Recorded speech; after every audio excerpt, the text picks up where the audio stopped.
Hello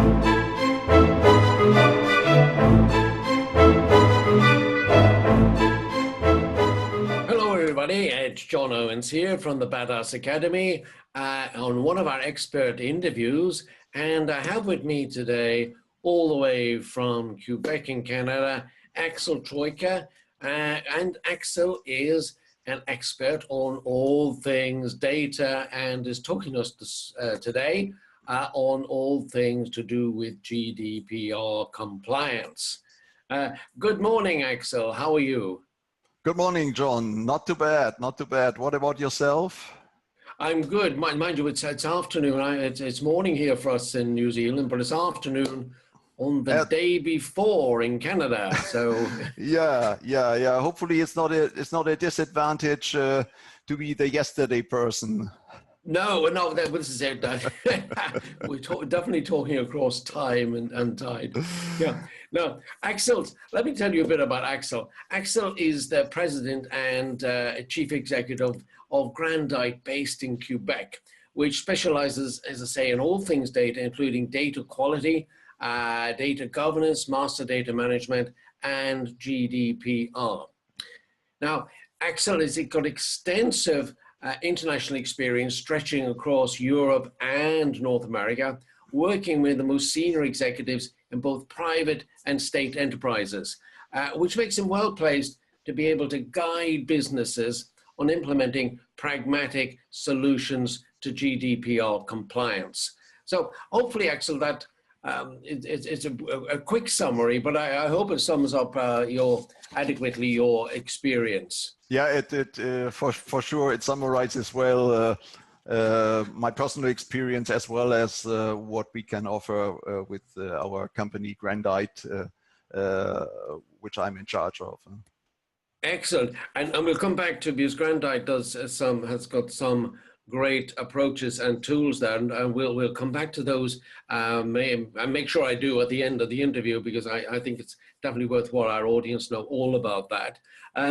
Now, today we're talking about something that Axel's done, looking at GDPR compliance, which lots of people around the world will never have heard of.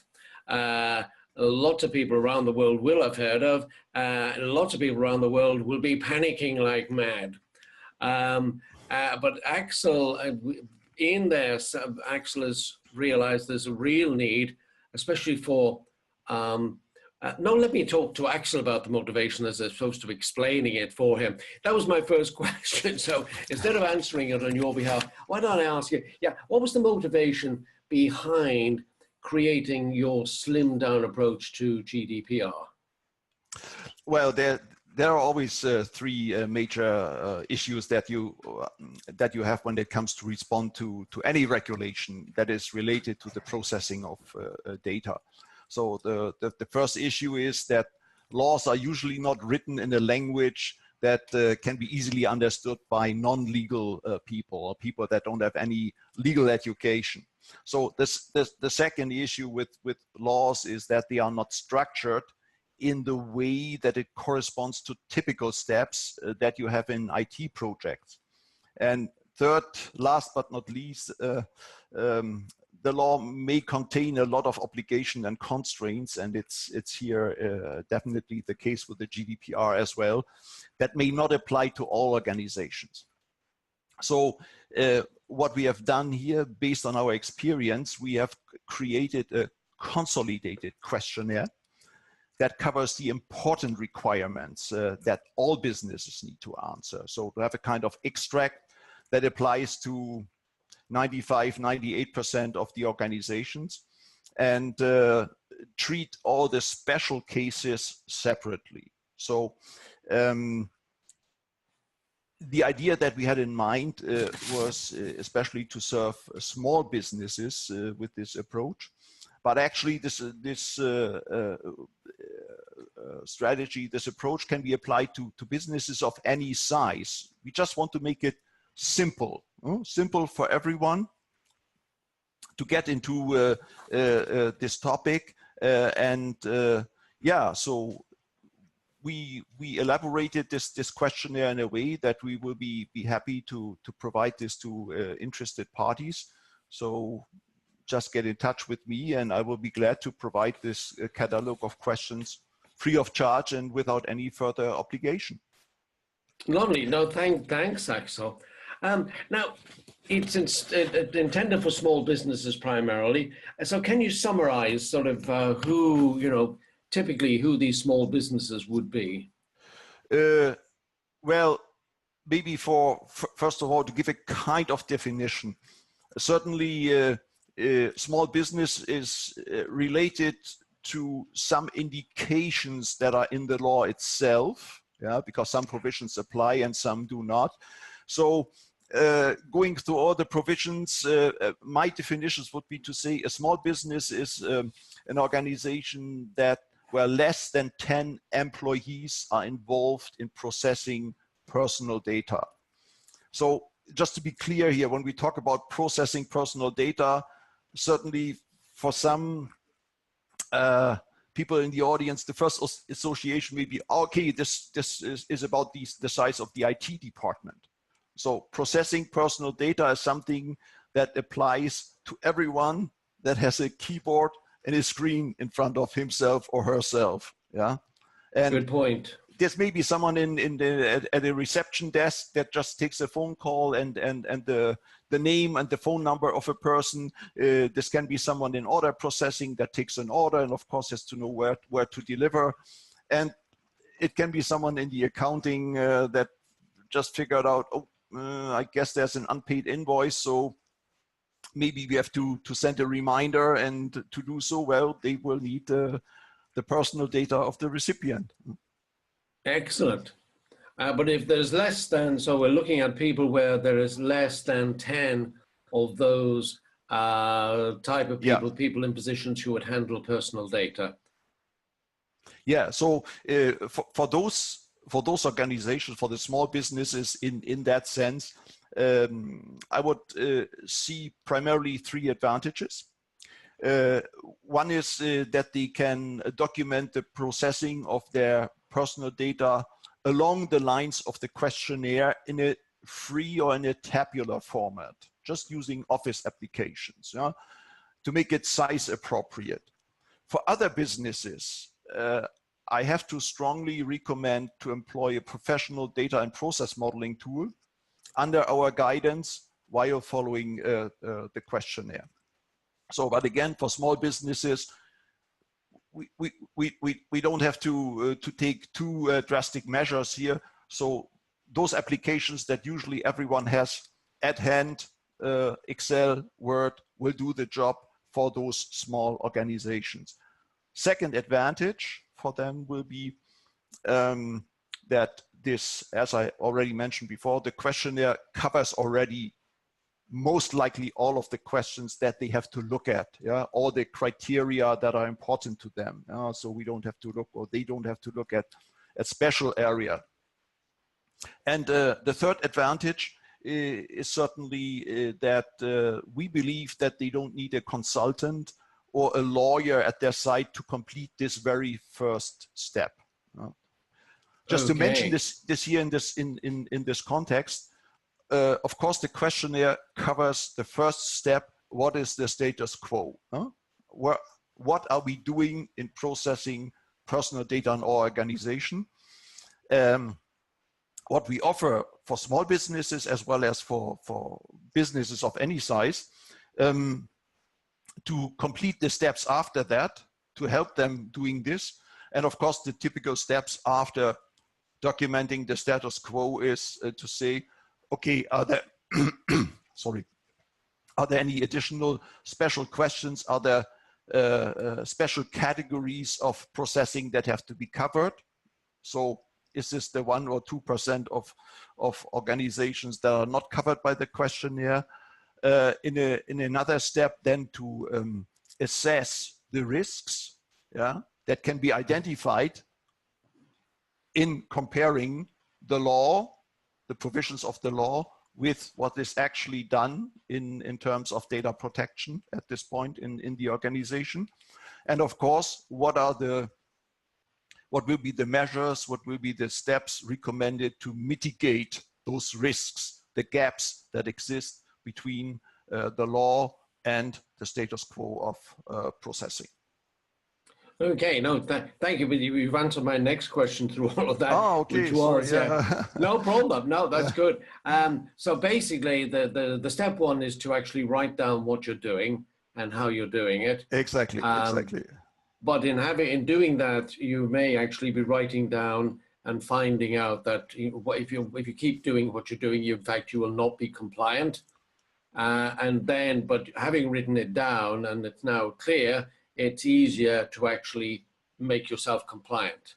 Exactly. So that will be the basis then to have a professional advice in the second step, second, third step, because most of the organizations, they will not be able to judge by themselves if based on what they documented that they are really GDPR compliant. Because I see a lot of self-assessment tools and dialogues out there that are offered to people. And when I look at those questions, they are not specific enough. And there will be the tendency for many people that go through these self-assessments to say, oh yeah, of course I do that. Of course I do that. Oh, okay, I'm compliant. But actually it's not that easy. As we always say, the devil is in the detail. But this first step with the questionnaire helps to bring down, to document all those details so that there's a solid basis to judge about the compliance or non-compliance of the status quo.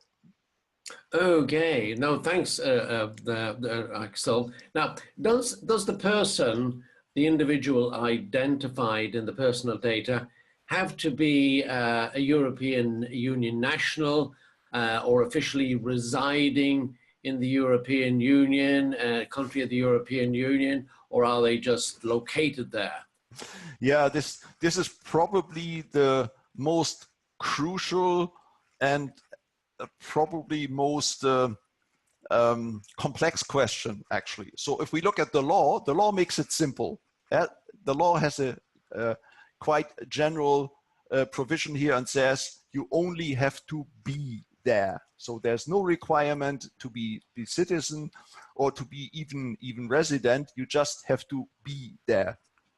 So it doesn't make any difference actually whether you you live there permanently or you are in vacation or you just touch down on an airport in the European Union for a connection flight to leave the European Union in the next moment. Yeah, so it doesn't make any difference from the perspective of the law, but for sure there are some. There will be, like with each and every law or regulation, it will be measured compared with the reality, yeah? And assuming that courts or judges will have to deal with cases like that in the future, they will have to make a projection on the reality, and for sure just being there will not be enough. But maybe we can talk a bit later about some examples or some special situations which I will use to make this a bit more clear how this in practice the law will most likely be applied. Okay, no, that's fine, because we have some questions coming up from our members on that. We may as well start on those now. The first one, it says, I operate an online store that sells products over the internet. If our buyer is from within the EU, then do I need to take notice of GDPR? Yeah, so there's a clear yes. A natural person that is the client, or in a B2B business that will represent the client as a contact person and is located in Europe, is definitely under the protection of the GDPR. Yeah. So go there, you in there you used in a B2B. Explain what you mean B2B. Oh, okay, sorry. Yeah. So of course, a client can be by him or herself a natural person. Yeah. Yeah. So if this natural person is located in the European Union, the law applies. Yeah. Yeah. But the client can also be a business. So in that case, nevertheless, the seller will talk to a natural person that represents that business, and will need the personal data of this person. Yeah. So if you talk to someone, you will need to have the name, the email address, the phone number, whatever the way of communication will be. But that is already enough to trigger the application of the law. Excellent point. Thank you for that. Right. Another question is, I often write articles and give these away as free downloads when a person signs up online by giving me the name and email address. If the person who signs up is from within the EU, then do I need to be aware and apply and comply with GDPR? Yeah, this is in the sense that was already, let's say, indicated by previous questions and answers. This is an excellent question, and the way you phrased it, certainly the answer is yes. You have to be compliant. Yeah? Okay. But the crucial point here is, John, how do you know if the person is from within the EU if you only have the name and the email address, which, as you just indicated, is sufficient to receive the download? Yeah? So there's actually a conflict point that the law has not taken care of, because if you without this information, you cannot treat the case properly. Yeah, if you just have the name and the email address, you don't know, well, what should I do with that? Do they fall into the category of European, let's say, residents or people in Europe, so the law will apply, or are they outside? But if you ask for this information, then you will violate the minimization principle of the GDPR, which says don't collect more data than necessary. And to have a download, you don't need to know where the person physically is located. Yeah? So, as I said, there's no provision and no recital, no explanation in the law for that case. So from the practical situation, I have to clearly recommend treat every download request as if the person is within the EU, regardless what the person is. Excellent. No, you definitely will violate. If I may add, John, which I would recommend anyway, in that sense, that other countries will earlier or later also come up with similar privacy laws. So at some point we can assume the world will be covered by regional privacy laws, so that anyway there is no, the law applies, the law does not apply. It may be just a question of details of regional laws, but the way by experience, when I studied this law, I clearly have to say the GDPR will set the bar for privacy law. So in a simple conclusion, follow this law and you will be compliant with many other privacy laws that could come up. Excellent, excellent. Now, the next question, I run online events such as webinars, masterclasses, etc. If the delegates are from within the EU, again, do I need to be compliant? I think you've probably answered that one already. It sounds like the answer to that one is yes. It is a bit like the previous question, or maybe it's similar than that to that. So again, if the access to the webinar is free of charge, then there's no need to collect more than the name and the email address. However, if the access is payable, you will need to provide an invoice. And to provide a legally proper invoice, you will need to know the location of the person, because depending on the location of the person, you may need to charge sales tax or not. Yeah? So usually it's everywhere on on the world, it's about the same. If the person is from your own region, you have to charge sales tax. If it's outside of your region, it does not apply. Yeah? So in any event, to be on the safe side in that moment where you have to provide an invoice, you have to know anyway the address of the person.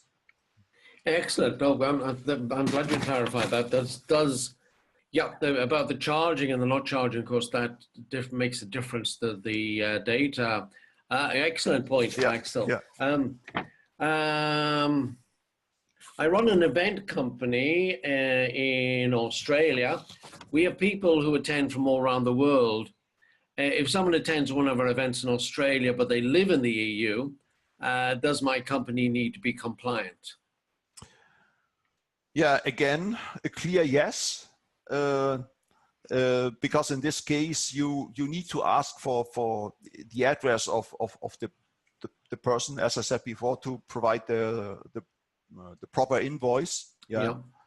So you need the address for that reason. But you could even argue in a slightly different way and say, well, that's, as a business, this is my legitimate interest, which is one of the let's say provisions that the GDPR has to allow businesses to store to collect and store data or not. And I would apply here also legitimate interest. For example, you may want to disclose to your audience or to the attendees of the of this event just a statistical summary to say, and by the way, 20% of the attendees of this event are from Europe, or from any other continent or country, or to just to show how international your event is, for example. Yes.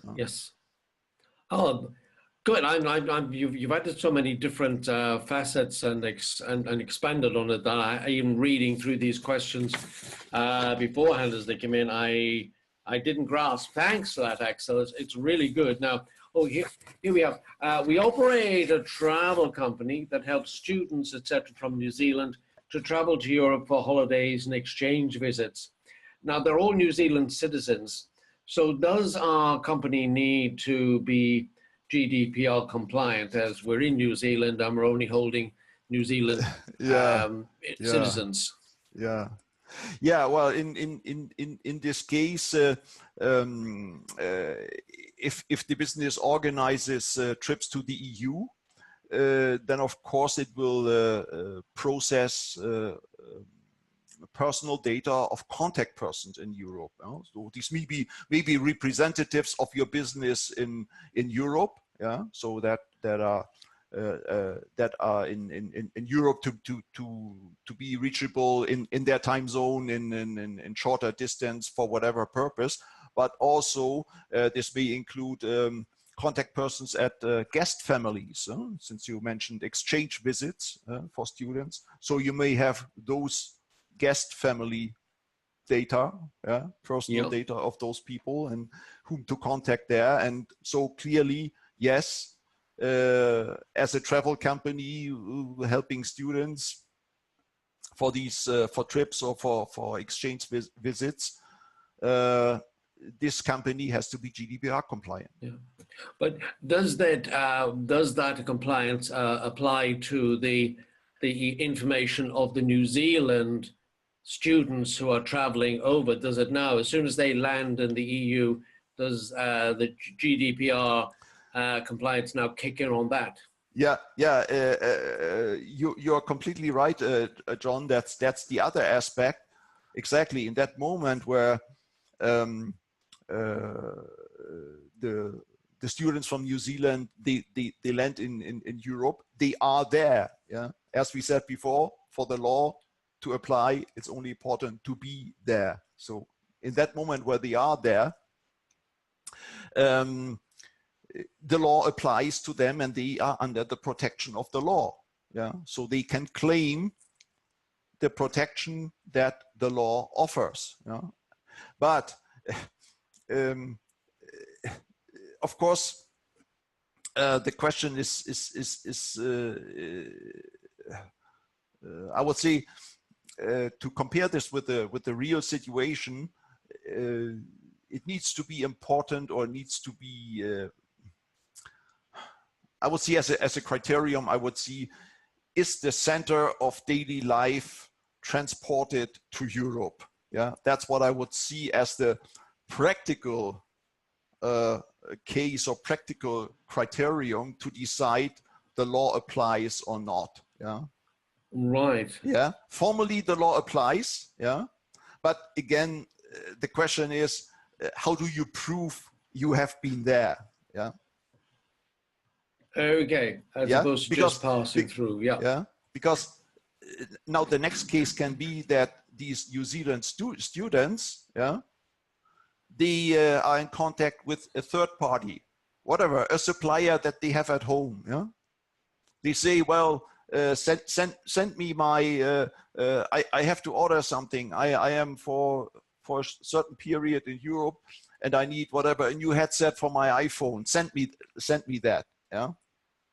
Yeah. So in that case, of course, this third party, this supplier, has to be GDPR compliant, because the person that they serve is in Europe, yeah, is in the European Union, yeah.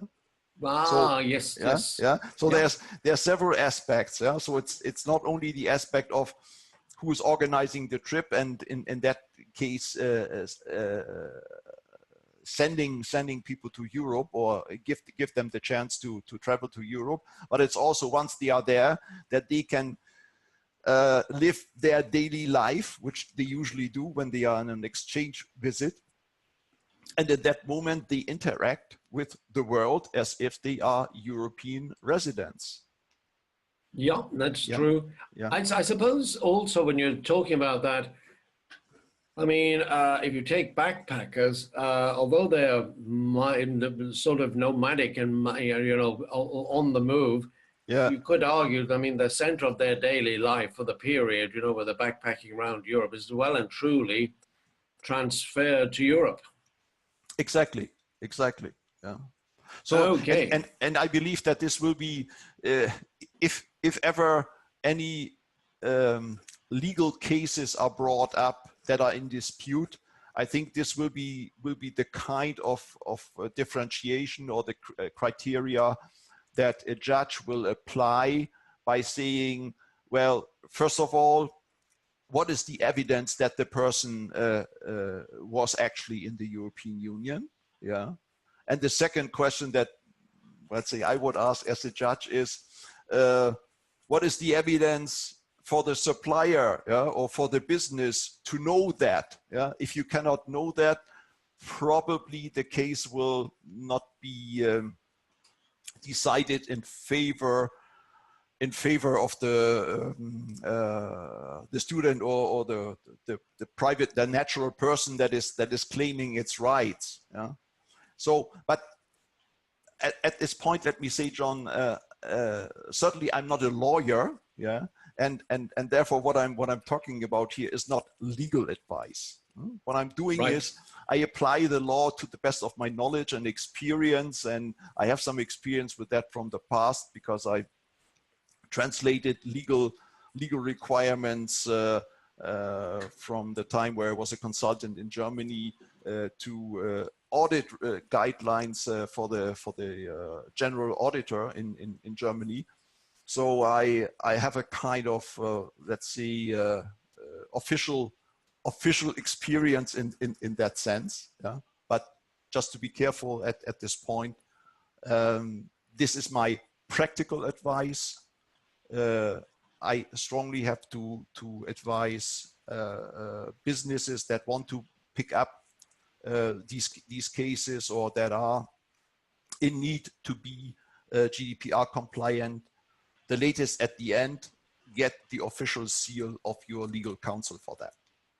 Okay, no, good point, Axel. Yeah, no, but I mean, good practical common sense advice is a great starting point. And as you said, if you need, then get the official legal seal of approval. But it's a lot easier to get if you've applied this common sense.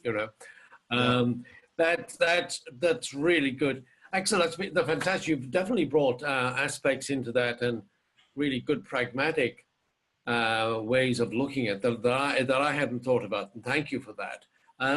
Now, how can people get hold of you if they want to find out more about your sort of this slimmed down, really quick guide, which is so small but very powerful, or any of your other added value GDPR services? Yeah, yeah. So the simplest way is drop me an email at info@grandite.com. Yeah. So Grandite Right. is spelled Golf, Romeo, Alpha, November, Delta, India, Tango, Echo, Grandite. So info@grandite.com. And if you are interested in this questionnaire, then please just mention interview with John Owens or questionnaire for GDPR compliance. So if these keywords are contained in this email, then it will certainly reach me, and I will be more than happy to respond. Excellent. Well, what we'll do, we'll put that at the end of this interview. If anybody is looking at the recording, I'll put your contact information at the end, so they can definitely know how to get in touch with you.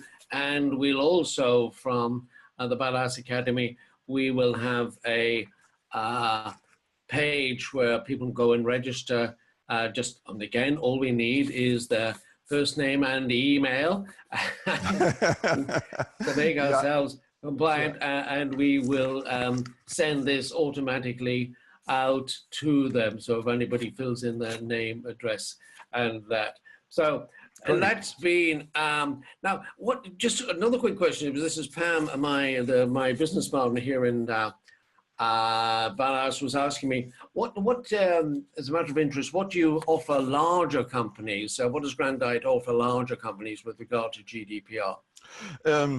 Well, as I initially already indicated, basically it is the same approach. Yeah. So this questionnaire was made with small businesses in mind, but while doing it, we figured out that, well, actually this is a good start for any organization of any size and branch. Yeah. So for the start, that is the same, but after that, for larger organizations, it is recommended, of course, as I said, to apply a professional data modeling and process modeling tool to document the status quo. Yeah, the information is too complex in any organization that exceeds these famous 10 people per organization in processing of personal data. So as soon as that is transcended, exceeded, in that case, you need a tool for that.